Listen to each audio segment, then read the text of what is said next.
Hello again everybody. So, welcome back to my somewhat full garage. My brother's staying with me for a little bit, so I'm storing all of his stuff in here at the moment. But anyway, there's still enough room to do my modifications and how-tos, and today we are going to be installing some more accessories, or one more accessory, to Ruby. Now, in this box down here, we have said accessory, and it is a universal windscreen from Givi. It's the A660 to be precise.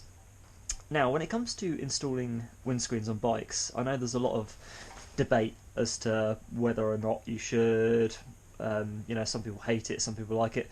To be honest, despite all the arguments, it really does come down to personal preference. I mean, I like windscreens just because I like the comfort of not having the wind blasting straight into my chest as I'm riding along. But other people argue that they can't get on with it because they can't sort of get around the buffeting issues and things like that. Now, in my personal experience, this particular screen is very good on this bike, the VanVan. I did have this on my previous VanVan, and it was absolutely perfect. It really does come down to choosing the right screen. For a start, you need to choose one that's the right size so it doesn't look ridiculous on your bike. I mean, you don't want one that's like twice as big as the bike you're putting it on, but at the same time, you don't want one that's too small because it's not really going to do anything. So you do need to spend a bit of time researching and working out which one is the best to go for. And then the next thing is just the adjustments once you've fitted it. It can be quite fiddly. I mean, fitting these things is, especially the universal ones, is a little bit fiddly anyway, because just by nature of how they work, which I'll show you in a minute. But once you've got them fitted, getting them at the right height and angle and everything else, it does take a little bit of time and patience. It really is sort of trial and error. So you fit the screen, you'll take it for a ride, make some adjustments, take it for another ride. It can take a bit of time to get it right, but once you get these things right, they make a hell of a difference, in my opinion. I mean, as I say, that's just my opinion. Some of you guys might absolutely hate windscreens and go, no, I'm never going to have one in a million years. But, yeah, I love them. So, let's get on with fitting this. Now, one thing I should point out, if you do buy a universal windscreen, particularly from Givi, they don't supply the fitting kit with the screen. They're two separate part numbers that have to be ordered separately. Now, if you order through a third-party shop like I have, I think it was motocards.com or something, 9 times out of 10 they will sell it as a kit, so they'll sell the screen and the fitting kit together. But just be careful when you're buying, read the description and make sure that it does actually come with a fitting kit, otherwise you do need to order it separately. Otherwise you'll just get the screen like this and no way of actually fitting it to your bike, which is not that useful. So anyway, grab the fitting kit out in a minute, but basically that is going to sit up on there, and hopefully, if I remember rightly, when I had this screen on my previous VanVan, if I get it just right, I can get just the right amount of wind protection from my body and also send the wind around my legs a little bit as well. So anyway, let's put that over there a minute and get the fitting kit out. Now, depending on the size of screen you go for, some of them come with 4 mounting points, and some of the smaller ones, like this one, come with just 2. Now, the ones with just 2 are a little bit easier, because you've only got 2 of these adjustable rods to worry about. But the ones with 4, they're not too much worse, to be fair. They just take that little bit more time to sort out. Right, let's get into this. Right, that's that. That's all the little bits, and there we go. Get all that out in there like that. Come on, yeah, there you go. Right, let's get into that as well. Work out what size Allen key we need, because the whole thing is just done with an Allen key. You don't need any advanced tools or anything for this, just a little bit of patience. Right, come on, out you come. There we go. Right, let's go find the right tool. So it's the only downside to winter is it gets dark so quickly these days. Right. think it's going to be that one. Nope, too small. Might end up using... That's going to be the right size, isn't it? Yes. Right. So, let's see if I can remember how this goes. That's that. That's that one. And that bit there. So it goes that. One of those on each side. Right, so the best thing to do first is attach the mounting points to the shield. So I'll just put this here a minute. So, we need two of these rubber bits, which go on there like that. Then that there sits like, sits like this.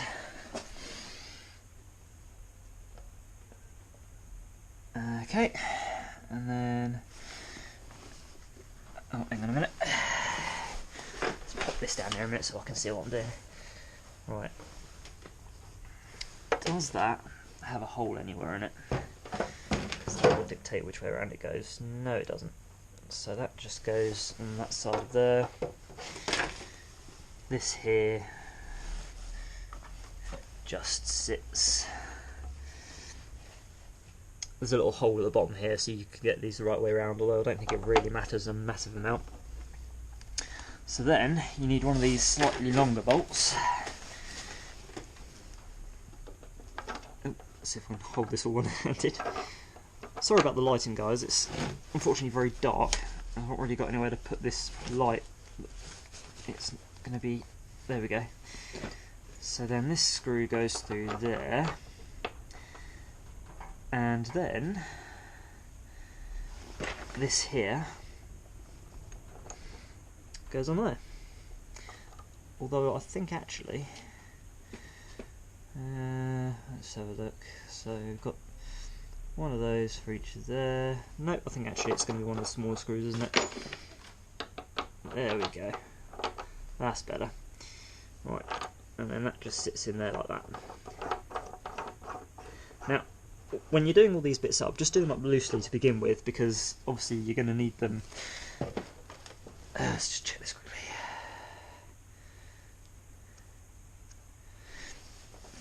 You're going to need to leave them loose so you can adjust the screen. Sort of do them up a little bit so they're not flapping around too much, but leave them relatively loose so you can move them around to get it just the position you want it. So let's go ahead and... do you know what? I forgot to put the rubber mount on that side. Silly me. Right. One of those. There. There we go. Get it right. That's it. That's better. Yeah, I must remember to put those rubber bits on both sides of the screens because it stops it from being damaged. Right, there we go. So that's that side. Right, let's get the other side on.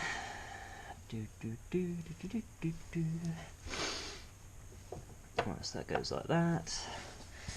Then we have one on this side, like that. That's the way. And another of those bolts. And where is it? Where is it?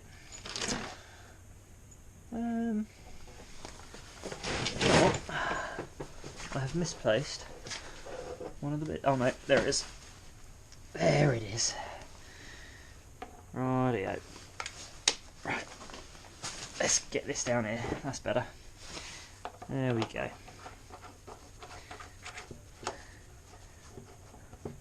Right, there we go. So that's the bits actually on the screen. Let's pop that down there a minute, because the next thing we're going to do is fit these bits to the actual bike.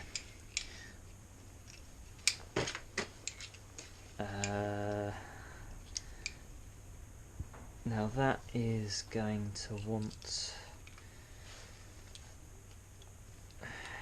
to be the long one, isn't it? Okay. Right guys, so I kind of figured it was probably getting a little bit boring watching me actually fit the thing. So I have completed the installation. Hopefully you can just about see this. Now, as I said, when adjusting the screen, it's a bit of a pain in the arse to get it just right. Ideally, you want it so that the top of the screen is in line with the bridge of your nose. That'll give you the maximum weather protection, hopefully. But as I say, it's very much a case of trial and error, so I'm going to have to take this out for a ride a few times now, make minute adjustments to it. But basically, you need to go around and make sure that all the bolts are tight. So you've got 3 points of movement. You've got the ball joint here, which is secured using the screw at the front. You've got the pivot here, which is secured by another screw, and a pivot here as well. So you've got a lot of movement, and you've also got the rods themselves that slide. So there's a lot of movement to play with, and it is fiddly adjusting it all, but basically, yeah, you just have to trial and error, take it out for a ride, see how it goes, and adjust as necessary. But for now, this is just right. And yeah, I'm going to take it out, make adjustments, and get it just how I want it. Right then guys, so I have adjusted the windscreen to exactly where I want it. It took me 3 attempts, so went for 3 rides, adjusted it here and there and got it just right. As I said, with these things it is very much trial and error, because you know they've got, well, 3 main levels of adjustment.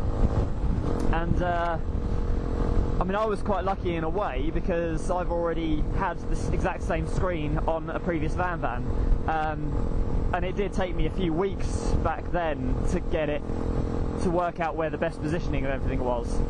But yeah, like I say, I managed it in 3 this time round, so that was quite good.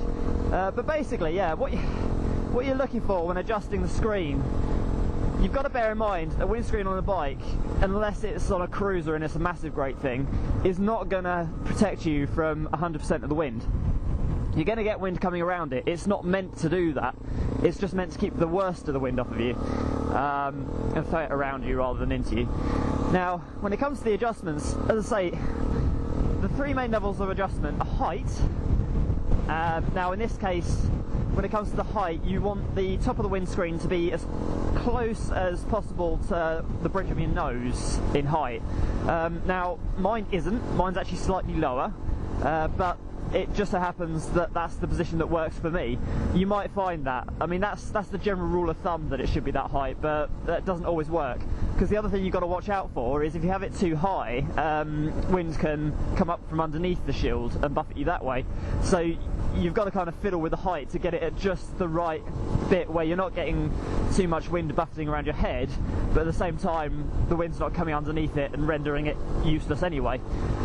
So then the next level of adjustment is actually how close or far it is away from you, because obviously being on sliding rods there, you can have the screen closer. Now again, in my case, I can't have it much closer than this anyway because of the speedo. Now obviously I could take the speedo off, I could replace it with a more streamlined digital version, and that would allow me to have the windscreen a bit closer, but again, it just so happens that this position is actually quite fine for me. So then the third level of adjustment is going to be the tilt. And again, you just need to fiddle with this. This is mostly the wind buffeting around your head. Just get it to the point where you're happy, because you know, some people might prefer to have the wind going around their neck rather than over their head, but still get that protection on their chest. Some people might want it going over their head entirely. It really is personal preference. I'll tell you what, it's quite funny though, because the day I've decided to take this out, it is a very, very windy day, and I'm getting a lot of crosswind from the side. Again, something which the windscreen won't protect you from. But anyway, yes, they're the levels of adjustment. So you can see how, you know, it can take a bit of time, because it really can be fine adjustments sometimes, and also, you know, depending on what you're adjusting, you might need to move stuff around. So if you wanted it a bit higher, you might want to move these bits further up the bars. You can turn these around so those knuckle bits are at the bottom rather than the top. There's all these different sort of things you can do to change the position of the shield, and because it's got so many points of adjustment, it does take time, but once you get it right, it is absolutely brilliant. Now, I've got no experience of putting a windshield on a larger bike. I mean, I know on some of the cruisers and the maxi scooters with the large windscreens, obviously the wind protection is very, very good. Whereas on a naked style bike like this, it's going to increase your wind protection, absolutely. And the whole reason I like having a windscreen is because, especially on slightly longer journeys, it's not the wind going around my head that I care about, it's the winds that whacks you in the chest. Now, I've got a very warm jacket, so it's not the cold or anything, but I don't know, it's just me or you guys get this as well, but the wind constantly beating on your chest can be a bit tiring, I find. Whereas when I've got a windscreen and the wind's nowhere near my chest, I actually tend to find I don't get tired quite so quickly, so that's my main reason for it. The other thing is, and again, I've got no experience of this on larger bikes and more powerful bikes, so I don't know what it's like. I imagine once you start getting to a certain power and a certain speed, the windscreen probably is more of a hindrance power-wise than anything else.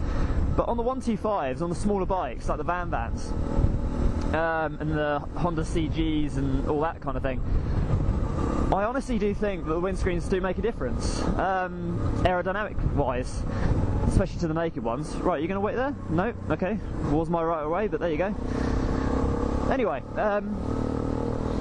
yeah, I find it makes a difference. Like, the bike, especially on the A-roads and stuff, is, before it was maintaining about 50, 55, oh, I don't know what RPM, but at a RPM that didn't sound like it was screaming its bollocks off. Whereas now, at the same, what sounds like the same RPM, it's kind of maintaining about 60, 62. So I do think it makes a slight difference to this bike, at least, its aerodynamics. Because, you know, it might look like a slab of plastic, but it is obviously curved and everything, and it is more aerodynamic than my body. So obviously that does help. But yeah, there you go. I mean, I'm actually quite happy with how this looks. I really do like it. It kind of turns the VanVan into almost a mini adventure bike. I mean, don't get me wrong, it's still not a proper adventure bike. You know, it's not really got the power for going around the world, although, as I say, if you want to go around the world at a very leisurely pace, then you could quite easily. But yeah, no, I really like how I've got this now, with my windscreen, my sat nav there, USB at the front. Obviously I've got the USB in the top box as well, although I've not actually got that on here today. Got my heated grips on as well, because it's a little bit chilly. Absolutely loving it. So there you go, guys. Anyway, I'll leave it there. As always, if you did like this video, please do give it a like. If you haven't already, please do subscribe to the channel. If you do have any questions with regards to choosing and or fitting a windscreen to your motorcycle, do leave them in the comment section below. Or if you have any general comments, again, do the same. And for now, thank you so much for watching, and I will catch you guys again soon.